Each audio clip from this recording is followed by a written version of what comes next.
Primera ley, la ley de la sustitución.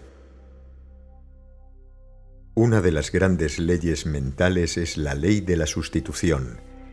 Esta ley significa que la única manera de librarse de cierto pensamiento es sustituirlo por otro. No se puede descartar directamente un pensamiento, eso solo se puede hacer sustituyéndolo por otro. En el plano físico no ocurre así.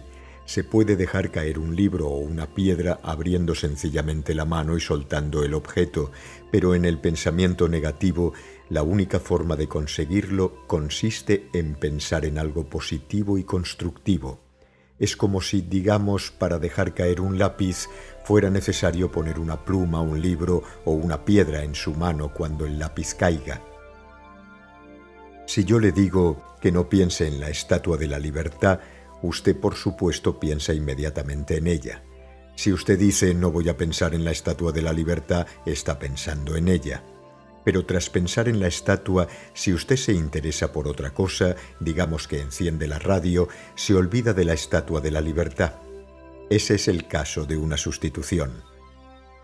Cuando le invadan pensamientos negativos, no los combata, sino piense en algo positivo, piense preferiblemente en Dios, pero si en ese momento eso le resulta difícil, piense en alguna idea positiva o constructiva y entonces el pensamiento negativo se disipará.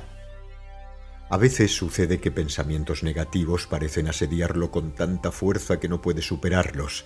Es lo que se llama un acceso de depresión o de preocupación, o quizá hasta un arranque de cólera. En ese caso, lo mejor es buscar a alguien con quien hablar de cualquier tema, o ir al cine o al teatro, o leer un libro interesante, una buena novela, una biografía o una crónica de viajes, algo así. Si se sienta a combatir la marea negativa, el único resultado que obtendrá probablemente será el de incrementarla. Preste atención a algo muy distinto, negándose resueltamente a pensar en la dificultad o a recrearla, y más tarde, después de que se haya alejado completamente del problema, puede regresar con confianza y afrontarla mediante un tratamiento espiritual. Pero yo os digo, no resistáis al que es malo. Mateo 5:39. Segunda ley. La ley de la relajación. Otra de las grandes leyes mentales es la ley de la relajación. En todo trabajo mental, el esfuerzo se derrota a sí mismo. Mientras más esfuerzo realice, menos resultados obtendrá. Esto, claro, es el opuesto de lo que encontramos en el plano físico, pero no nos sorprenderá porque sabemos que en muchos casos las leyes de la mente son el reverso de las leyes de la materia. En el plano físico, generalmente, mientras más esfuerzo se realiza, mayor es el resultado. Mientras mayor sea la fuerza que se aplica a un taladro, con mayor rapidez atravesará una plancha. Mientras mayor sea la fuerza con que se martilla un clavo, con mayor rapidez penetrará en la pared. Mientras mayor sea la fuerza con que se cava, más rápido se abrirá una zanja. Sin embargo, exactamente lo opuesto ocurre con el pensamiento. Cualquier intento de presión mental está condenado de antemano al fracaso porque en el momento en que comienza la tensión, la mente deja de funcionar con creatividad y se limita a trabajar según el viejo molde habitual. Cuando uno trata de forzar las cosas mentalmente, cuando uno trata de apresurarse mentalmente, sencillamente detiene su poder creador. Para que la mente vuelva a ser creativa, hay que suprimir su tensión mediante un relajamiento consciente. En todo trabajo mental sea relajado, apacible y no se apresure, pues el esfuerzo se derrota a sí mismo. La quietud y la confianza serán vuestra fuerza. Isaías 30:15. Tercera ley, la ley de la actividad subconsciente. No bien el subconsciente acepta cualquier idea, de inmediato trata de llevarla a cabo.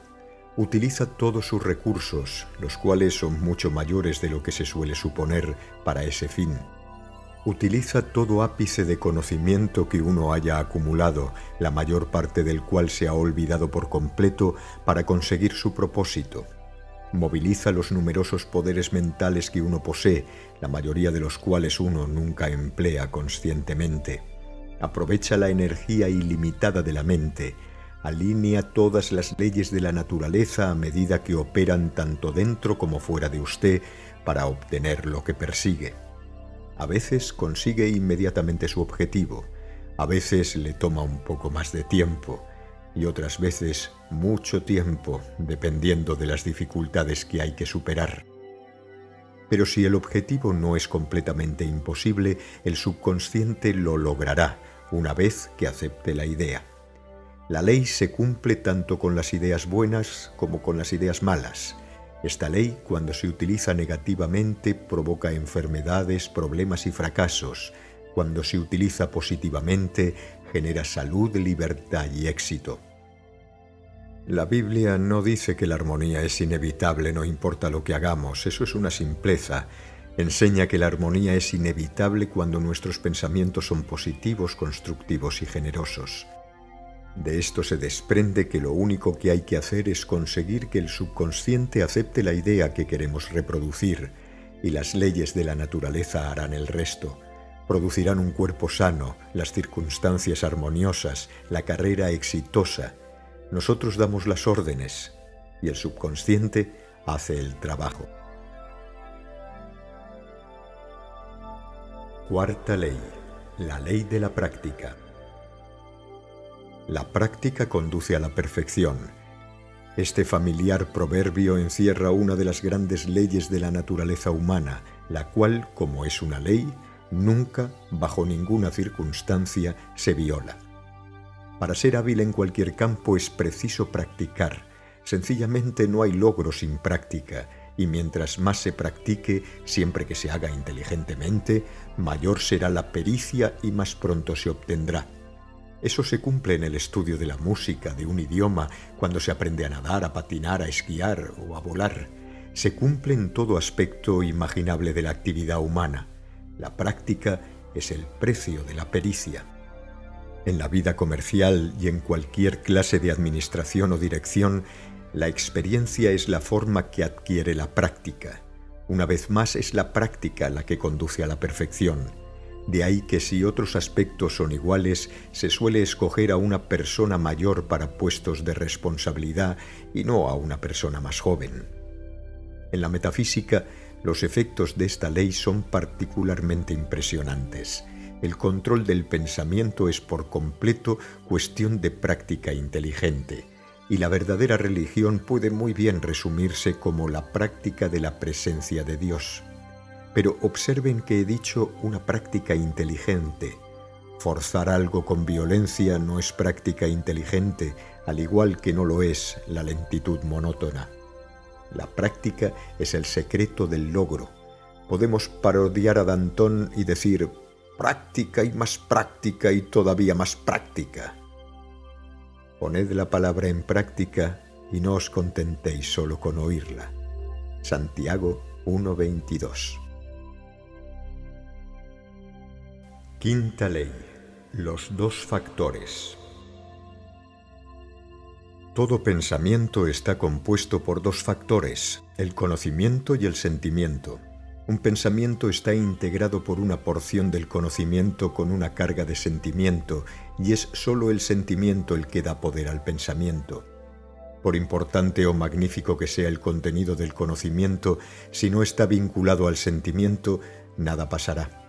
Por otra parte, por poco importante o insignificante que sea el contenido del conocimiento, si hay una gran carga de sentimiento, pasará algo. En la naturaleza, el pájaro simboliza esta ley natural. Un pájaro tiene dos alas, ni más ni menos, y las dos deben funcionar para que se pueda volar. No importa que el contenido de conocimiento sea correcto o incorrecto, mientras uno crea que es correcto. Recuerde que lo que importa es lo que creemos de verdad. Un informe sobre algo puede ser muy inexacto, pero si usted lo cree, tiene el mismo efecto sobre usted que si fuera cierto, y ese efecto, una vez más, dependerá de la cantidad de sentimiento que contenga. Cuando comprendemos esta ley, advertimos la importancia de aceptar solo la verdad concerniente a la vida en toda fase de nuestra experiencia. No hay duda de que por eso Jesucristo dijo: «Conoced la verdad y ella os hará libres».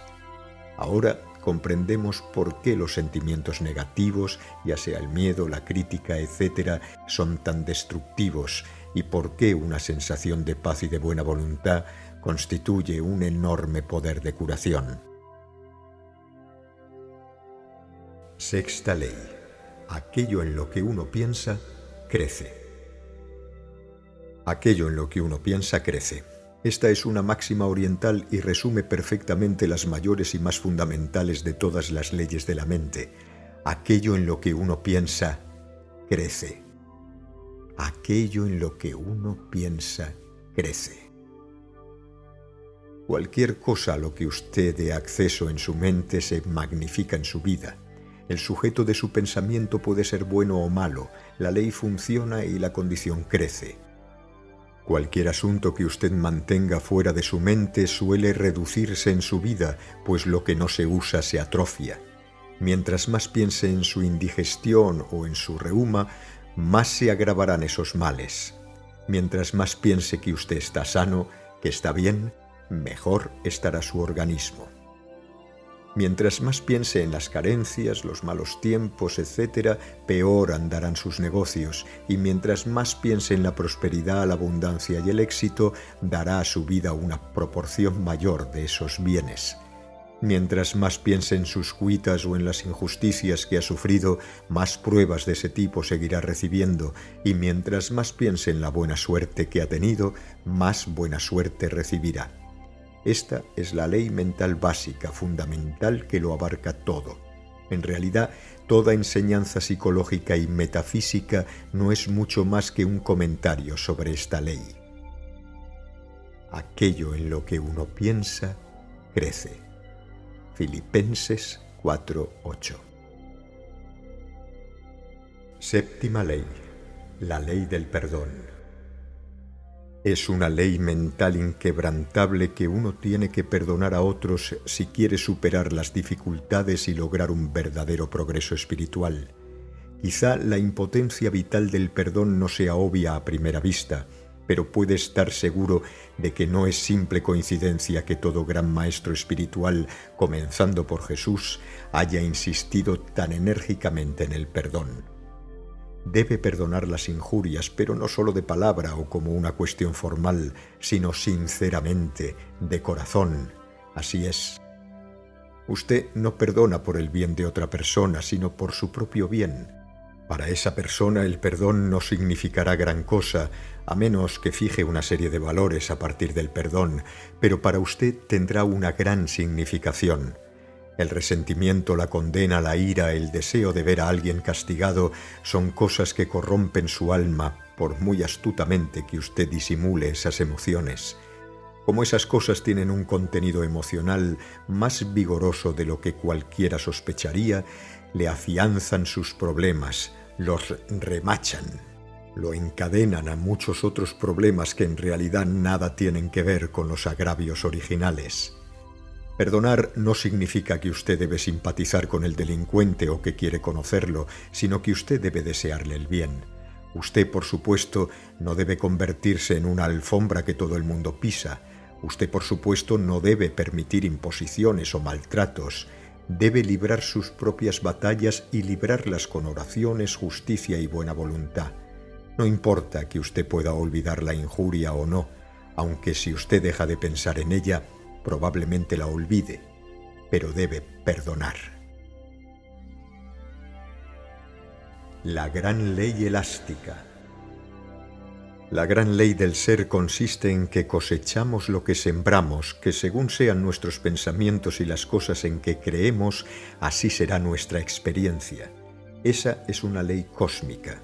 Es válida en todo plano y en todo momento, y como es una ley, nunca se quiebra. Es completamente impersonal e inflexible. Obedecer esa ley es el camino hacia el cielo o la armonía perfecta. El objetivo de la existencia de todo el movimiento metafísico es enseñar esta ley, y hasta donde comprendemos y la obedecemos da la medida de nuestro progreso. Todos los estudiantes de metafísica saben en su interior que estas cosas son ciertas, pero desafortunadamente no siempre actúan de acuerdo con ese conocimiento. A veces tratan de engañarse a sí mismos pretendiendo que pueden quebrantar la ley sin sufrir la penalidad.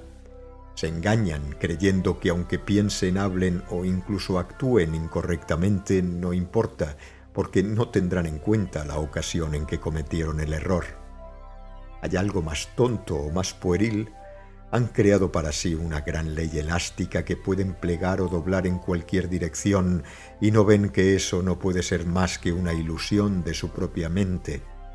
Por suerte, tenemos que vivir bajo la ley verdadera, gústenos o no, y ninguna pretensión infantil, ninguna excusa débil puede cambiarla. ¿Se ha fabricado usted para su consumo una gran ley elástica? Si lo ha hecho, descártela, échela sobre el montón nacional de chatarra elástica y comience de nuevo sobre bases firmes. Lo que se siembra en pensamiento se recoge en experiencia.